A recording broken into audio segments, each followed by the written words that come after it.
and only. And question 1, from where you stand right now, how do you see the remainder of the season going for Sacramento? Good question. Also, I'm sitting, Kyle. I'm not standing. So already it's kind of a bad question. You set me up. I did. I set you up. It's a trap. So, I want to monologue a little bit here. I want to be clear, Jason.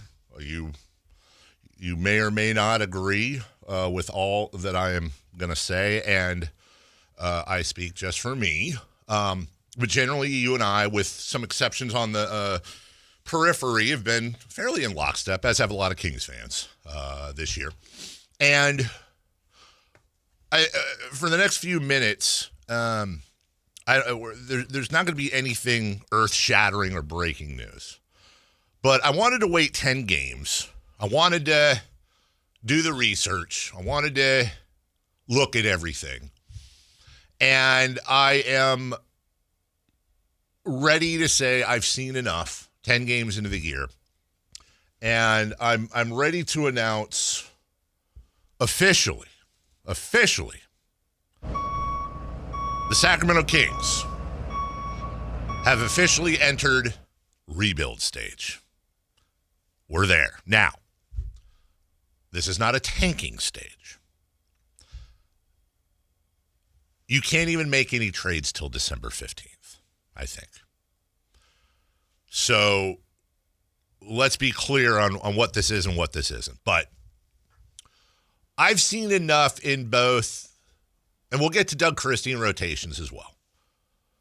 But here is, and this is nothing new, I'm just ready to absolutely, instead of saying this is what I think, this is what I'm telling you, I'm very confident that's happening. And also got to be clear, too, that organizations don't necessarily come out and go, okay, everybody, this is what we're going to do. There's a lot of politics involved. And I'm not talking about the obvious one people are probably thinking about, which is selling tickets.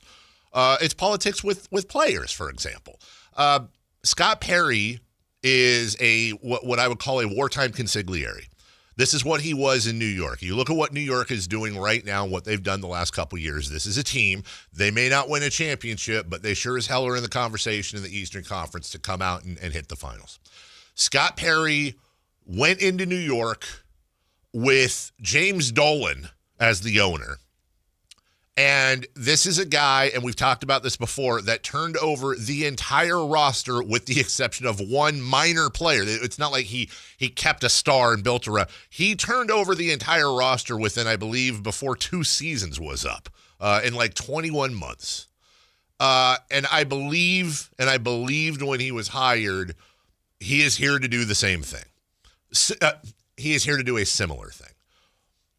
This is not Pete D'Alessandro. This is not Vlade Divac. This is not even Monty McNair. And what did all three of them have in common? They were all three rookies. They were all three first-time general managers. We can go all the way back, and I'm going to bring back a lot of things we've been setting up since the summer, Jason, and just kind of try to bring them forward to make the case. We can go back to before Scott Perry was even a general manager and was appearing on a podcast talking about somebody he may or may not have known would be a future player of his, Zach LaVine. No question that Zach LaVine can score the basketball. He has proven that his 9 years in the NBA. I know this is his 10th season.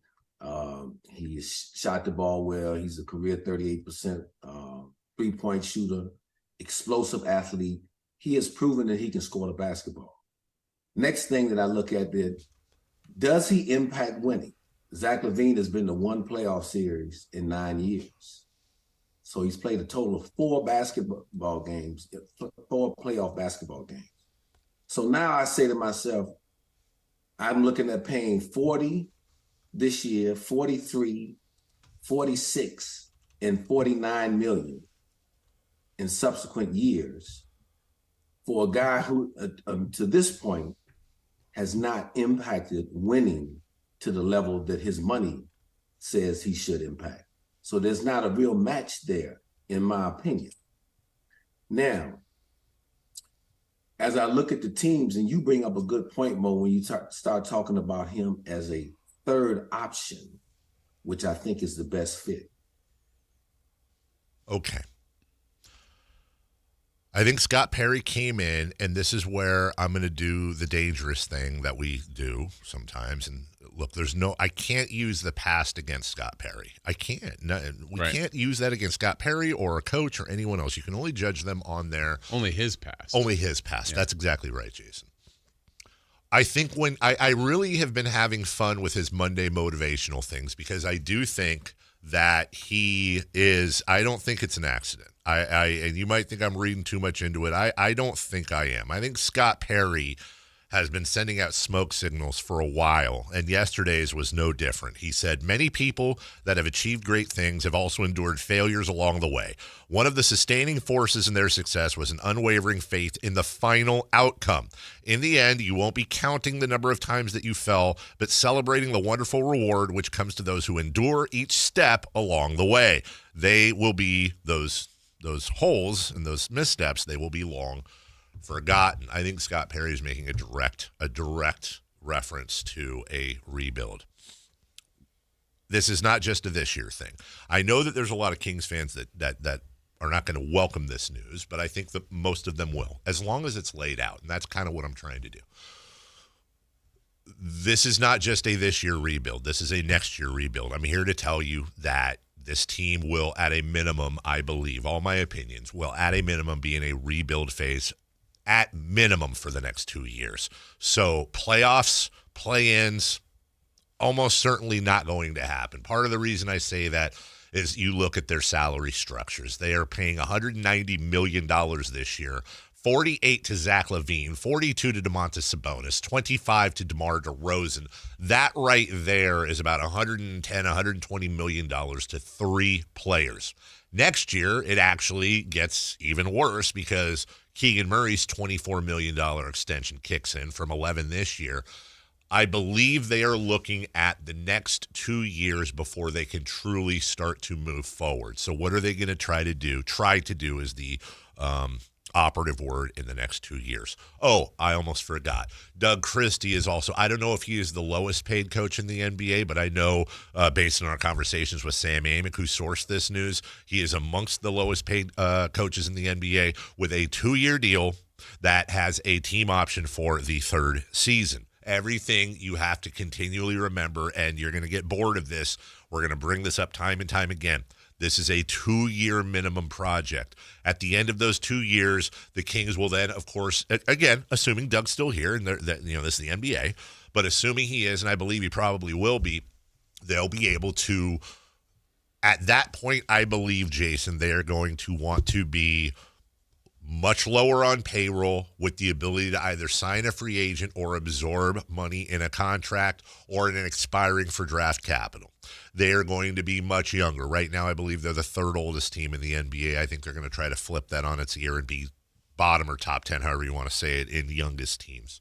And at that point, they're going to have to make a decision. Do we want to extend Doug Christie and have him be the guy to nurture this team, or are we going to bring in more of what I imagine would be a taskmaster-style head coach who is going to try to get the most out of these young players and shepherd them to the next level, which, again, this is just a guess on my part, but if you're thinking about that type of coach and you're thinking about Scott Perry, just remember Scott Perry is the guy that hired Tom Thibodeau with the New York Knicks, who got them to where they were last year. I could 100% see Tom Thibodeau. If it's not Doug, which I'd love for it to be, I could see Tom Thibodeau being the coach of this team in 3 years. But that's just way speculation.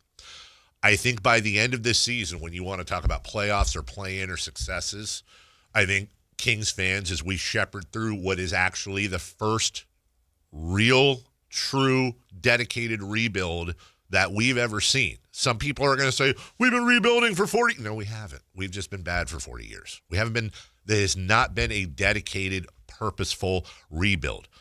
They're following the blueprints of the Oklahoma City Thunder, of the San Antonio Spurs, and more accurately now, because Oklahoma City got Shai Gilgeous-Alexander in one of the most lopsided trades in NBA history. The San Antonio Spurs, once again, got one of the great, it seems, number 1 picks, franchise changers in NBA history. I would look more towards 2 teams, the Portland Trail Blazers and a team Scott Perry is incredibly familiar with, the Detroit Pistons. The Detroit Pistons, very early in the season, are sitting atop the Eastern Conference, which with, I believe, a 2-game lead on everybody else. The Detroit Pistons, you may want to remember, I'll take you all the way back to the Bean team year, which was just under 3 seasons ago. The Detroit Pistons were 17-65. The year after that, the Detroit Pistons were 14-68. That was 23-24. Fast forward to this year, the Detroit Pistons are 9-2. They have a 2-game lead on the New York Knicks. It's very, very early, but again, these are the 2 teams, if you're a Kings fan, I would keep a focus on. The Portland Trail Blazers, not as crazy. They've lost 2 in a row. They're 5-5. They have some quality wins, and it looks like they have done the thing where they have built a young core with some very good young pieces, not including Scoot Henderson, by the way, the former number 2 pick, who has done virtually nothing for them. And I think that's why they brought in Drew Holiday. He's in the Russell Westbrook role, if you will, to mold and work with this young team and provide them some stability. So it's time, if you can do this, to stop looking at to retrain your basketball brain. Wins, play-ins, playoffs.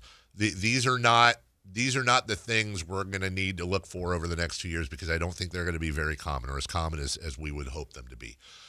I think at the end of the year, the playoffs for the Sacramento Kings is going to be having one or more of these large contracts gone for something that they can work with in the future. Who am I talking about? I'm specifically talking about Zach LaVine. I think he's at the top of the list. I think DeMar DeRozan may be the most movable. I think, and I hate this, but I think Malik Monk is also in that category of players that may not fit the timeline, that deserve to be released into the wild, if you will, to compete, and is also going to be a little bit movable. And I think Domantas Sabonis is on the table as well. I think of the players the Kings have right now, I think there are exactly 3.5 players that you could say fit what this team is going to try to do and are on that timeline. Number 1 is obviously Keegan Murray. They have committed to him. He should be with this team, barring a crazy offer for quite a while. I think that they think and hope that they have at least a very good rotational pace in Nate Clifford, and you can add that into the list. I think Max Reynaud, I don't think they're thinking he's going to be an all-star, but my guess is at the very least a very capable backup big that's very young and on a rookie deal. And I say 3.5 because there is some confusion about Keon Ellis. I do think he's the type of player that fits that mold. Whether or not they're going to be able to extend and re-sign him, I know there's a lot of drama there. I think at the end of the year, if they're able to move one or more of these pieces to acquire either salary cap freedom, hopefully future draft picks, pick swaps, young rotational players, I think those are the rules. And we'll talk at 7:43 about the patience a little bit of this is going to take. But Jason, I'm ready. And I feel very confident in being able to say that as this team progresses this year, I think whatever the record may be, I do not think this is going to be a 40-win or probably a 30-win team. I think eventually, if they get their way, they're going to move off of some pieces that are going to make them worse on the floor, but hopefully better in the future. And now we actually get to see in Sacramento what an actual directed rebuild is going to be. And I think if you take all of those things that you addressed and mix them in with kind of the wording that Scott Perry and Doug Christie said even before the season. Look, I think they always have goals of winning as many games as possible. Mm-hmm. But I think it's difficult based on roster construction. That's and right. I think they know that. But doesn't mean they're going to try to win tonight. They're going to try to win tomorrow night. They're going to try to get as many wins as they can.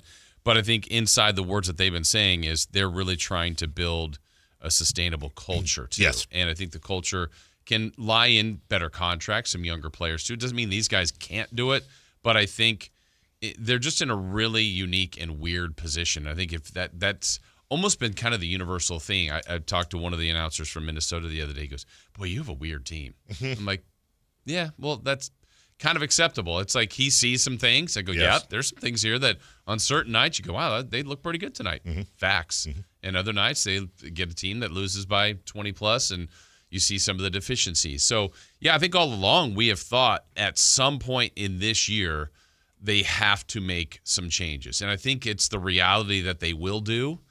It's for us on a night-to-night basis, knowing that it's happening, wanting to, like, it's Christmas is coming. Right. Yeah, it will get here, but it's not here. No. And so while we're there, you try to make the most of it. You try to make you still compete. You still try to get to some of these culture things. You still try to get some player development, even though they're playing a ton of the veteran players. But I could see maybe even at the end of it where if you somehow moved on from a couple of the more expensive contracts, and even if you had a team at the end of the year that had a few more younger players featured and someone like Russ was still here. Yeah. And you just kind of went, all right, well, there's a veteran player that's the least expensive. Yes. That's getting you results.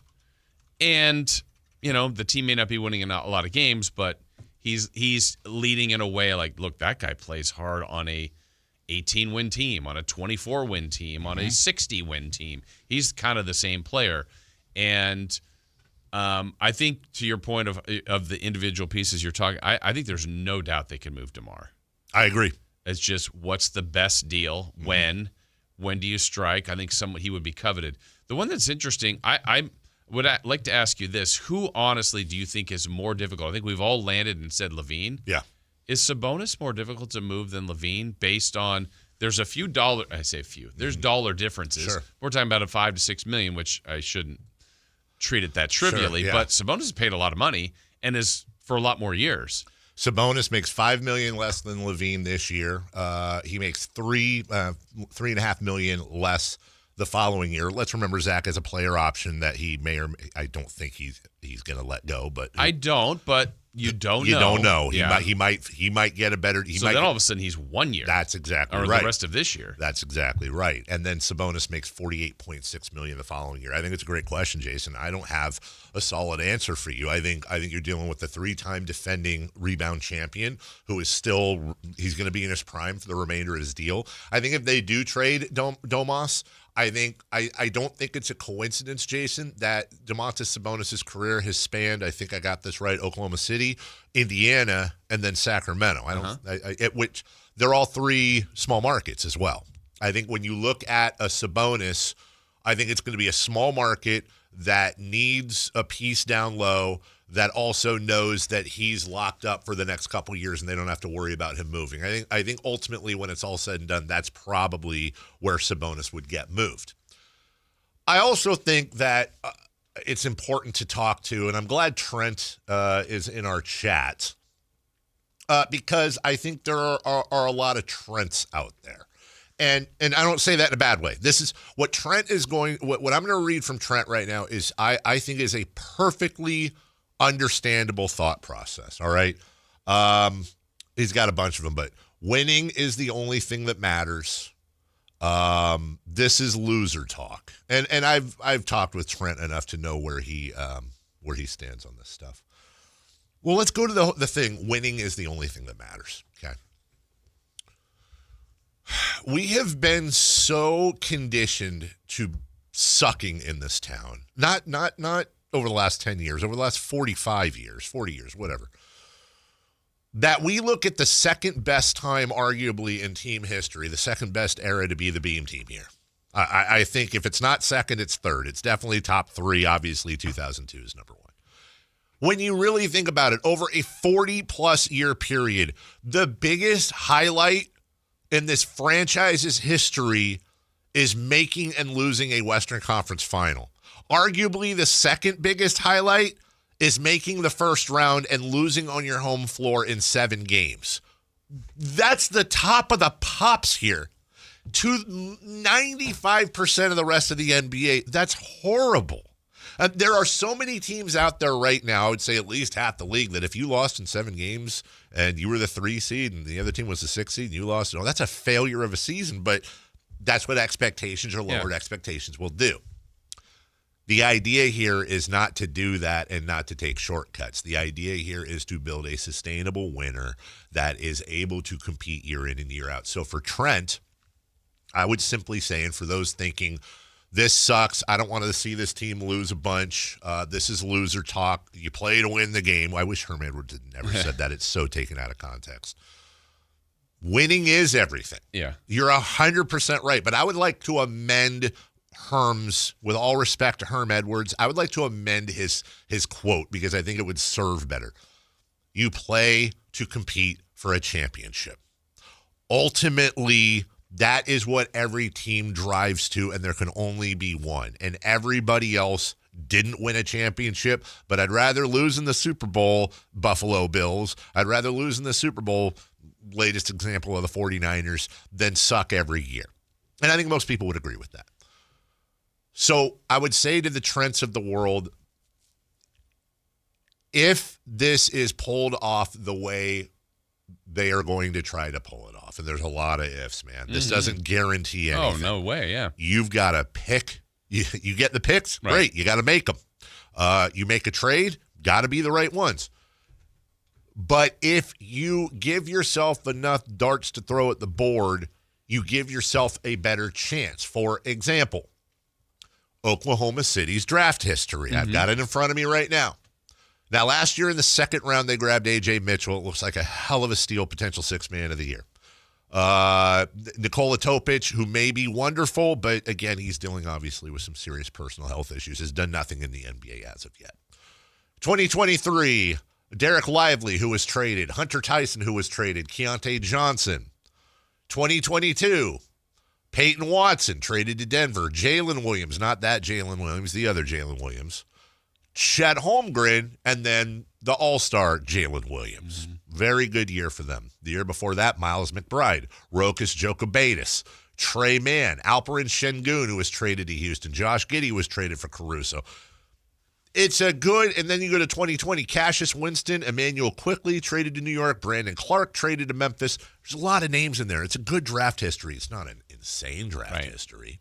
And I would argue that person for person on a team that was starting from scratch, if you had a choice taking age, salary, and everything into account, if you had a choice between having Alex Caruso on your team or Josh Giddey on your team, I think 90% of the NBA would take Josh Giddey at this point. So person for person, you could argue, well, that, Oklahoma City lost that trade, but it was a tremendous trade because Caruso fit their team despite the fact that Giddey has probably more upside potential. You play to win, but Kings fans, we have been in this purgatory with slight breaks for air for 40 years now for the most part, of shortcuts and short-term gain and not doing the work.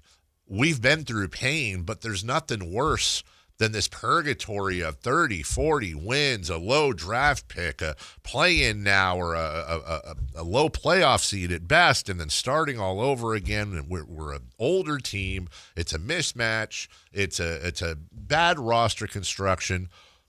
You do play to win, but you play to win championships. And I would say to Trent and everybody else who goes 2 years at a minimum, are you freaking serious?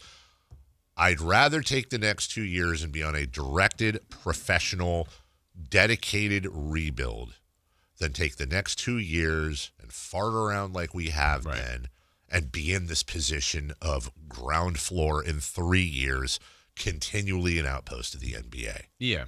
And I think every move they make from here on out, whether it is drafting at 1, at 5, at 18. Yes.